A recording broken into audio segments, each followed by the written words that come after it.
GM, la nouvelle vient de tomber hier soir. On a Pavel Durov, le fondateur de Telegram, qui a été arrêté à l'aéroport du Bourget en France. Alors il y a eu beaucoup d'articles de la part des médias, beaucoup de vidéos sur YouTube. Ce que j'en pense, très franchement...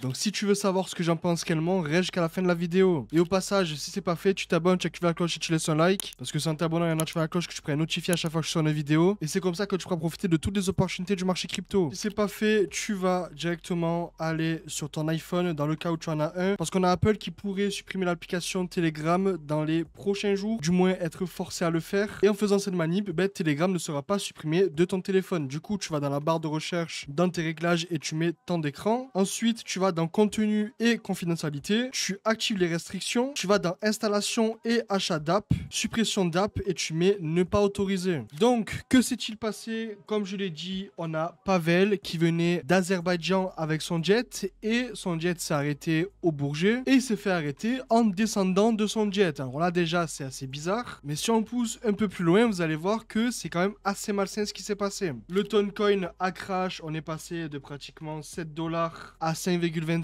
en l'espace de quelques heures. Le prix remonte un petit peu, mais faites attention, il suffit qu'une mauvaise nouvelle tombe et le prix risque de retomber aussi. Pavel, qui est du coup le patron de Telegram, et pourquoi ils l'ont arrêté? Parce qu'il est accusé de pédopornographie, de trafic de drogue, de trafic d'armes, de fraude, de blanchiment d'argent, bref, de beaucoup de choses. Et ce sont ces choses-là qui se passent en réalité sur Telegram. Et franchement, ce qui se passe, c'est assez grave, parce que la France arrête Pavel, qui est du coup le patron de Telegram. Telegram est un réseau social qui est crypté, qui est connu pour prôner tout ce qui est liberté d'expression, etc. Et on a Pavel qui est incarcéré depuis maintenant hier. Et ce serait, selon un journaliste de Fox News, un avertissement vivant pour tout propriétaire de plateforme qui refuse de censurer la vérité à la demande des gouvernements et des agences de renseignement. Un problème en plus, il faut savoir que Pavel a 4 nationalités, française, russe, émirati, et la 4e, c'est la nationalité de Saint-Christophe et Nieves, donc c'est aux Caraïbes. Et le fait qu'il ait 4 nationalité et que la France l'arrête sur le territoire français pour des chefs d'accusation qu'il n'est même pas responsable parce que c'est pas lui qui les pratique, premièrement, honnêtement, ça donne une face pas terrible de la France, même si déjà c'était pas tout propre. Mais en plus de ça, ça risque de créer pas mal de problèmes entre les pays. Par contre, on ne sait pas à ce jour comment Pavel a pu avoir la nationalité française, parce que l'avoir en Russie, c'est normal, il est né là-bas. L'avoir aux Émirats, c'est possible parce que tu dois juste investir ou faire une boîte là-bas. Aux Caraïbes, c'est pareil, tu dois juste investir ou faire un don. Mais en France, pour être naturalisé, tu dois avoir un membre de ta famille qui est français. Donc ton époux, épouse qui a la nationalité française, frère, sœur qui est français, tu as été adopté par une famille française, etc., etc.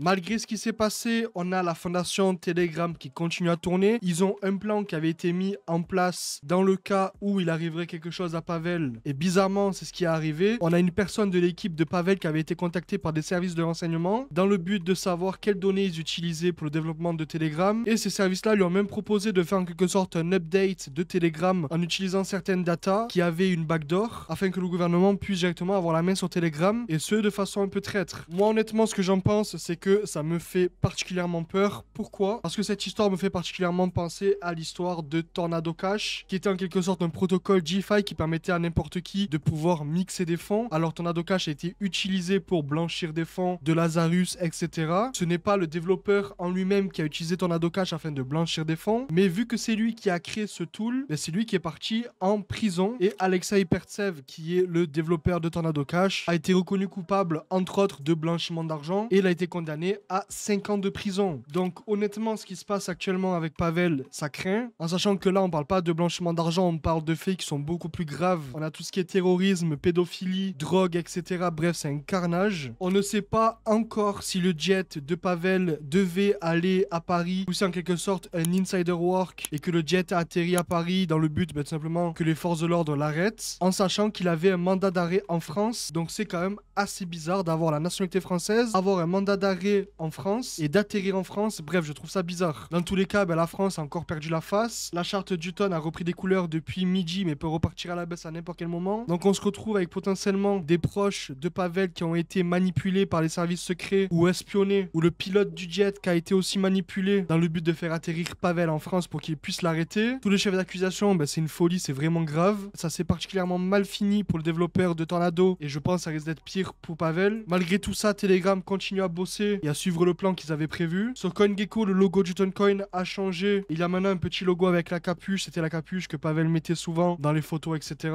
En sachant que d'après les news, on a Pavel qui sera présenté à la justice française d'ici dimanche. Donc à voir comment ça va se passer, mais honnêtement, je le sens pas très bien. Pendant ce temps-là, on a Justin Sun, le patron de Tron, qui va lancer une DAO dans le but de rendre Pavel libre. Et si tout se passe bien, il fera un don de 1 million de dollars. On a aussi Elon Musk qui soutient très fortement Pavel, surtout avec un tweet qui disait liberté, liberté, liberté, qui est un des 3 mots de la devise française. Et pour finir, on a aussi un message de soutien de la part de Edward Snowden qui dit comme quoi l'arrestation de Durov, c'est une atteinte aux droits fondamentaux de l'homme, à savoir la liberté d'expression et d'association. Je suis surpris et profondément attristé que Macron soit arrivé à prendre des otages pour accéder à des communications privées, donc c'est là où on en arrive. Tout a été bien manigancé par le gouvernement afin de mettre les mains sur Pavel. Cela porte atteinte non seulement à la France, mais aussi au monde entier. Bref, honnêtement, c'est pas terrible. Dis-moi toi ce que tu en penses en commentaire et n'oublie pas de t'abonner, d'activer la cloche et de laisser un like.